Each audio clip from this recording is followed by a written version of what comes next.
ചെയ്യേണ്ടതിനുള്ള കാര്യങ്ങളാണ് ഇത്രയുള്ളത്. ഉദാഹരണത്തിന് ഇദ്ദേഹത്തിന് പെട്ടെന്ന് കുഴഞ്ഞു വീണു എന്ന് വിചാരിക്കാം. കുഴഞ്ഞു വീണ പല കാരണവും കൊണ്ടുണ്ടാകാം. ഫിക്സ് കൊണ്ട് കുഴഞ്ഞു വീണം. പക്ഷേ ഏറ്റവും പ്രധാനപ്പെട്ട കാര്യം എന്ന് പറയുന്നത് അത് കാർഡിയക് അറസ്റ്റ് ആണോ എന്ന് മനസ്സിലാക്കുക എന്നുള്ളതാണ്. എങ്ങനെയാണ് കാർഡിയക് അറസ്റ്റ് ആണോ എന്ന് മനസ്സിലാക്കുന്നത്?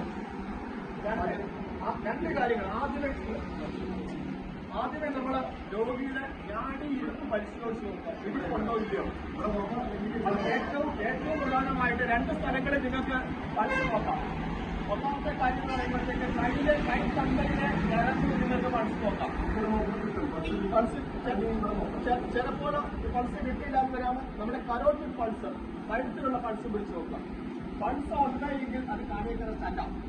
പൾസ് ഇല്ല, പൾസ് ലഭിക്കുന്നതേ ഇല്ല എങ്കിൽ ആ രോഗി കാർഡിയക് അറസ്റ്റ് ആണ്. രണ്ടാമത്തെ കാര്യം എന്ന് പറയുന്നത് നിങ്ങളുടെ രോഗിയുടെ ശ്വാസോച്ഛ്വാസം നോക്കുക.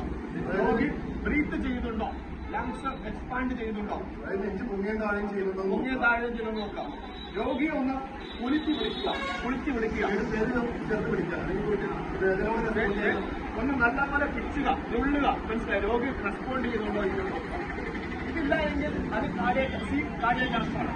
രോഗിക്ക് പൾസില്ല, രോഗി ശ്വസിക്കുന്നില്ല, അതുപോലെ തന്നെ രോഗിയെ കുളിച്ച് വിളിച്ചിട്ട് യാതൊരു അനക്കവുമില്ല എങ്കിൽ അത് കാർഡിയക് അറസ്റ്റാണ്. കാർഡിയക് അറസ്റ്റ് ആണെങ്കിൽ അത് നിങ്ങൾക്ക് സമയം കളയാൻ നിങ്ങൾക്ക്